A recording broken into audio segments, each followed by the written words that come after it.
Pois é, dando continuidade aí, hoje eu vou falar sobre um testemunho forte, né, que ocorreu na minha vida.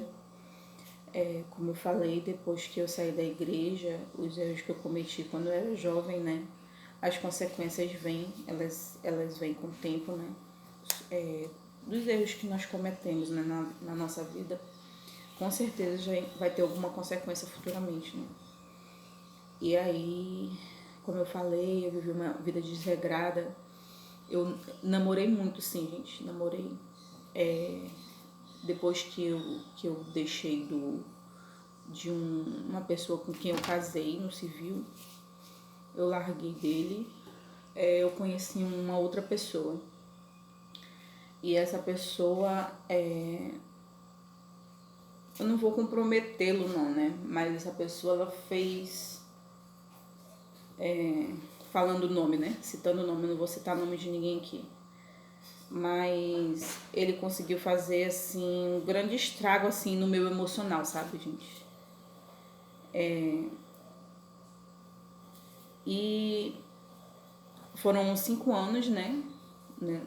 Nesse período de tempo que eu estive com essa pessoa, foram 5 anos. E não deu certo com ele também, foi por conta de algumas coisas que ele fazia. Na verdade, a principal coisa que ele fez para que eu deixasse foi estar no mundo onde ele não deveria, no mundo das drogas. Então foi o que fez com que eu deixasse, né? Eu sei que todas as pessoas que passam nas nossas vidas são pessoas que são necessárias, foi necessário que esse processo acontecesse, né? Mas eu creio, eu tenho certeza que se eu não tivesse saído dos caminhos de Deus, né, naquela época, se eu tivesse uma pessoa para me orientar, uma pessoa de Deus, né, como um exemplo assim, para aconselhar, talvez não teria sido dessa forma, né? Então por isso que é bom que nós possamos buscar alguém, né, que possa nos orientar em relação a isso, as coisas da vida mesmo, né, como proceder. Então, um conselheiro espiritual, vamos dizer assim. E aí, depois disso aí, que eu vivi com essa pessoa durante 5 anos, né, eu tive muitas pessoas, né, namorados que eu não, que não dava certo, sabe, gente? Eu buscava nas pessoas uma pessoa de Deus, sendo que essas pessoas não buscavam a Deus, sabe? Não eram pessoas que eram referências de Deus.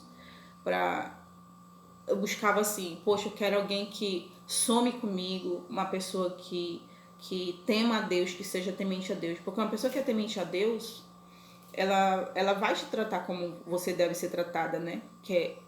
A esposa, ela deve ser tratada como Cristo amou e cuidou de sua igreja, né?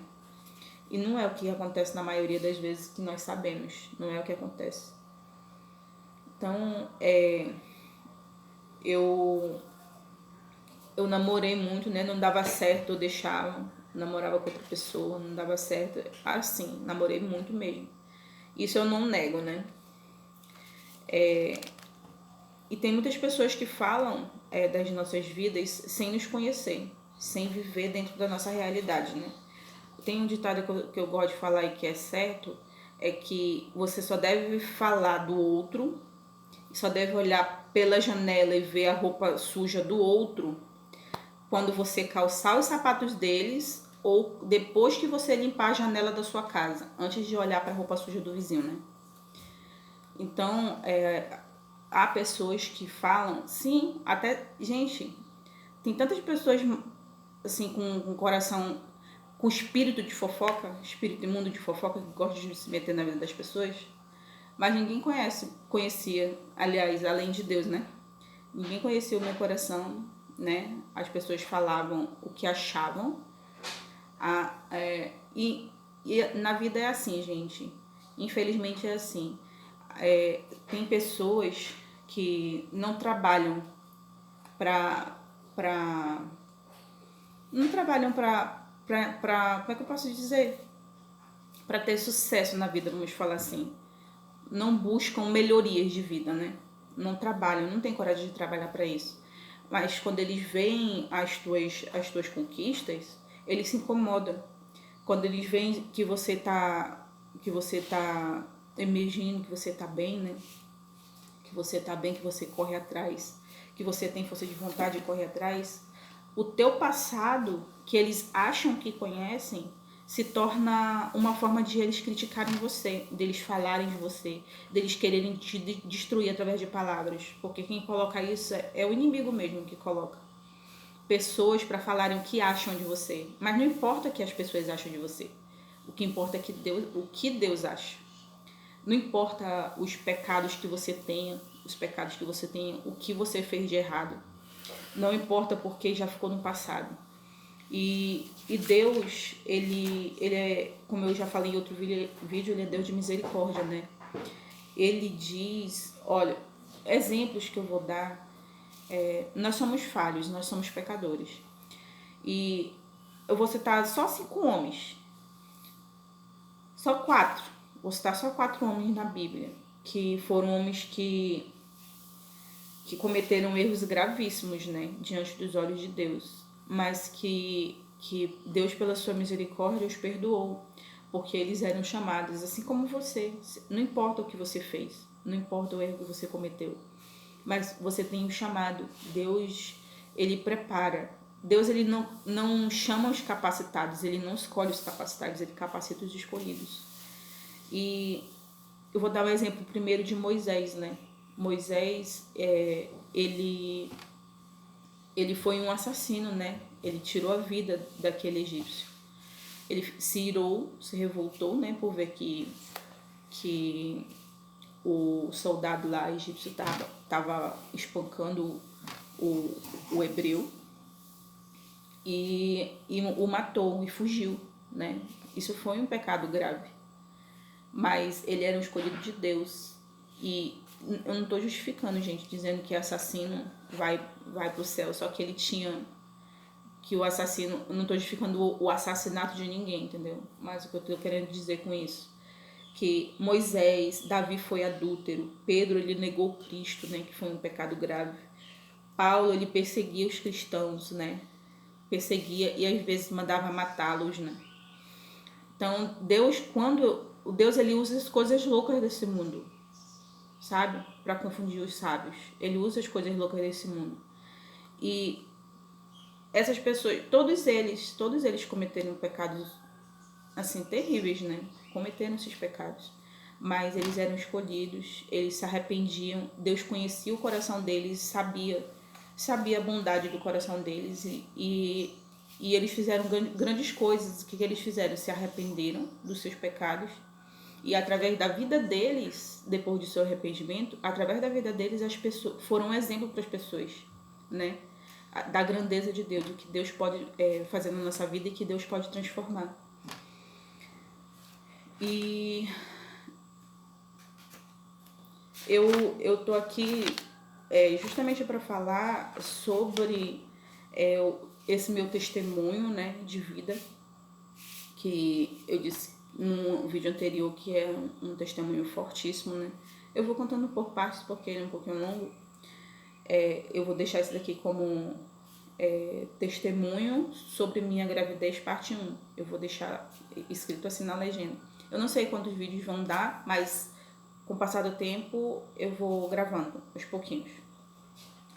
Bom, depois desse tempo aí, eu conheci uma pessoa, foi em 2010, que inclusive quando eu estava indo para a faculdade, estava dentro do ônibus, um senhorzinho bem idoso, assim, maltrapilho, assim, todo mal vestido. Ele sentou ao meu lado no ônibus e falou assim: minha filha, não se deixe engravidar por qualquer um. Ele disse assim para mim.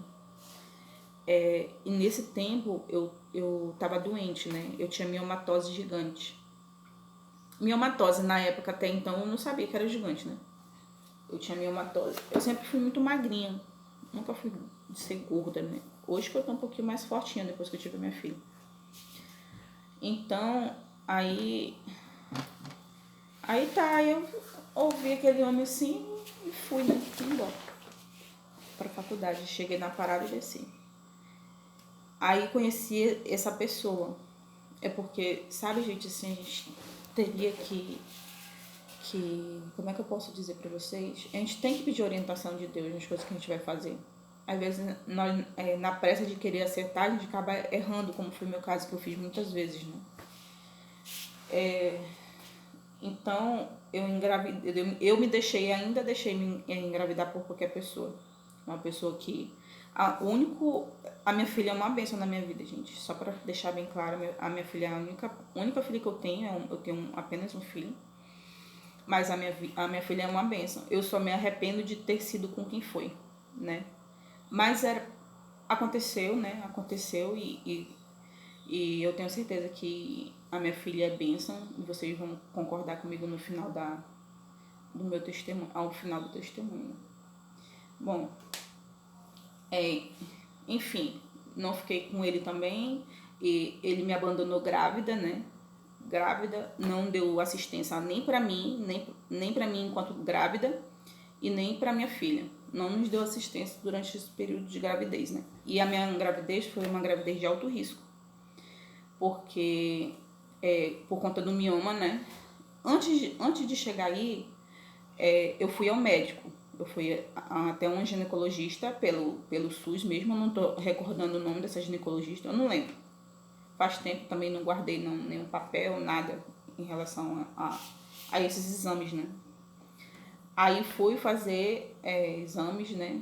E quando eu cheguei lá, ela disse assim pra mim, depois de pegar meus exames e olhar, ela falou assim: você é mãe? Eu falei: não. Aí, se você quer ser mãe, eu falei: olha, eu queria ter pelo menos um filho, né? Eu quero ter pelo menos um. Aí ela falou assim: se você quiser ser mãe, você tem que tentar a si mesmo, porque mioma não mata ninguém, não. Ela falou com essas palavras. Aí tudo bem. Aí eu não tinha namorado na época, não tinha ninguém. Aí eu conheci esse ser humano, né, que eu falei pra vocês. Aí tentei engravidar dele, né, consegui engravidar. Gente, o mioma tava ocupando 90% do meu útero. Só tinha 10% livre. 10% do meu útero livre. E aí eu tentei conseguir engravidar. Aí quando eu fui bater o ultrassom, na verdade eu fiz um exame primeiro. Eu fiz um exame de farmácia primeiro para saber se eu tava grávida. E deu positivo, né? Bem fraquinho. Deu fraquinho, mas deu positivo que eu tava grávida. Deu foi fazer um transvaginal. Quando chegou lá, o médico perguntou se eu tinha certeza que estava grávida. Eu falei que não, né? Por isso que eu estava lá, para ter certeza. E aí ele começou a fazer o procedimento, né, de transvaginal e falou assim: olha, eu não tô vendo nada aqui, eu só tô vendo mioma. Aí tirou e colocou em cima do meu estômago. Em cima do meu estômago encontrou a clíbia. Só que não dava pra ver sexo ainda, era só uma bolinha assim. Aí ele falou assim: tá aqui, ó, mas não vai vingar não. Foi essas palavras que ele falou. Daí eu chorei muito, né, porque mesmo nas condições que eu estava, mesmo tendo acontecido da forma que eu sei que não foi do agrado de Deus, mas eu não queria que a minha filha morresse, o meu filho, né, porque na época eu não sabia se era menino ou menino. Eu não queria que meu filho morresse, eu queria o meu filho comigo, né. Aí eu chorei muito, a minha mãe tava comigo, a minha mãe também chorou, né. E aí eu fui embora pra casa chorando. Aí, dentro do carro do meu pai, eu vinha pra casa assim, pensando assim, conversando com Deus, né? Eu falava assim: Senhor, se for da tua vontade que eu seja mãe, se for da tua vontade que eu seja mãe, manda essa criança pra mim, com saúde, bem e com saúde. Mas se não for da tua vontade, tira essa criança de mim, que eu vou sofrer, mas eu vou ter que aceitar. Eu falava assim comigo, porque como eu falei pra vocês no outro vídeo, eu sempre conversei com Deus no meu íntimo. Eu nunca falei alto pra ninguém ouvir. E aí eu falei isso pra Deus. E aí, apesar, gente, apesar de eu estar com a minha saúde comprometida e o bebê também, apesar disso, eu entreguei para Deus. Eu sentia medo, eu tinha medo. Mas eu entreguei de uma forma para Deus, assim, apesar do sofrimento que eu passei durante a gravidez, que não foi fácil, eu entreguei para Ele, sabe? Eu confiei, eu acreditei que se aquela criança estava conseguindo gerar é porque ela ia ser saudável, ela ia nascer bem. Eu confiava, eu sabia disso, entendeu? Eu tinha certeza disso, porque eu pedi de Deus. Eu sabia que isso aconteceria, entendeu? E aí tá. Aí o meu pai e a pessoa com quem eu estava na época, né? Iriam. Não, minto. Era o meu pai que ia pagar a cirurgia pra mim. Meu pai ia pagar uma cirurgia pra eu fazer cesárea, né? Ia pagar particular. E aí. Aí sim, depois que esse médico da ultrassom falou que ela não iria vingar, eu procurei o doutor Jorge Cabral para fazer meu acompanhamento pelo SUS mesmo. Aí esse doutor, esse médico, me acompanhou, né? Graças a Deus ele me deu o número dele, gente. Eu ficava falando com ele. Qualquer dúvida que aparecia, o que eu sentia, qualquer coisa, a minha mãe entrava em contato com ele para falar com ele. Graças a Deus, Deus vai colocando pessoas, sabe, no caminho, abrindo portas. E aí, tomara que eu não esqueça de nenhuma parte. É tão longo, faz tanto tempo que tem coisas que talvez eu possa esquecer, mas depois eu volto e falo. Pois é, aí ele falou pra minha mãe, pro meu pai assim: olha, se ela aguentar, com a condição de saúde dela, se ela aguentar até 8 meses e meio, eu faço a cirurgia dela particular. Que lá onde eu faço cirurgia eu não tenho incubadora nem UTI neonatal. Eu não tenho. E com 8 meses e meio o bebê já vai aguentar sem incubadora. Tá bom. Aí ia fazer particular, né? Se eu aguentasse até 8 meses e meio. Ela ia nascer, estava marcado para ela nascer dia 23 de novembro. Dia 23 de novembro ia ser minha cirurgia para tirar ela, né? Ela ia nascer de 8 meses e meio. Aí tá. Aí passou e aí foi quando eu tava com 6 meses, eu voltei lá com esse médico do ultrassom que falou que ela não ia vingar, né? Voltei lá com ele e eu falei assim: doutor, oi doutor, o senhor lembra de mim? Aí ele falou assim: não, mas eu vou já lembrar, qual o seu nome? Aí ele escreveu meu nome e puxou meu histórico. Quando ele viu meu histórico, gente, ele me olhou com cara de espanto. Assim mesmo, me olhou com o olho assim, do tamanho do não sei nem de que. Aí falou assim: eu nunca imaginei que você, com tanto de meses que você tá, ia estar bem e andando do jeito que você tá. Ele falou com essas palavras pra mim, ele falou: eu com 6 meses. Aí tá. Aí eu falei assim: o senhor sabe por quê? O senhor sabe por quê que eu ainda tô assim? Porque a mão de Deus tá aqui. Falei com ela. Falei que a mão de Deus tava com o bebê, né? Aí tá, e aí eu saí de lá, eu fui lá, gente, pra bater esse ultrassom, só pra mostrar pra aquele médico que as palavras do homem não são nada, sabe? Quem dá a última palavra é Deus. Eu sei, eu não tô desmerecendo o médico, se Deus deu capacidade e entendimento para o homem cuidar e ser médico, tudo bem, mas Deus dá a última palavra. E aquele homem, ele determinou na vida da minha filha que ela não ia sobreviver. E naquele dia eu fiquei sabendo que ela era que é o sexo feminino, né? Seria uma menina. Deu pra ver. Tá. Aí sim, porque eu não peguei os exames, mas ainda tenho guardado, especificando. Porque às vezes quando nós só falamos assim, não mostramos provas, tem pessoas que não acreditam, né? Como até os médicos mesmo não acreditam. Que foi assim e tudo mais. Então, aí fui pra casa, voltei pra casa. Aí, com 6 meses e um quebradinho, assim, antes dos 6 meses e meio, 6 meses e alguns dias, eu comecei a sentir muitas dores, eu não conseguia mais dormir direito, eu não conseguia mais ficar deitada em qualquer posição, eu sentia muita falta de ar, sabe? Eu já comecei a sentir muitas coisas assim. Aí, quando eu sentava, como o mioma era muito grande, ele estava na parte inferior da barriga, aqui embaixo. Como ele era muito grande, ele empurrava o colo do meu útero para baixo. Como o médico falou, era uma luta constante, né, do mioma com ela. ela empurrava ele para baixo e ele empurrava ela para cima, entendeu?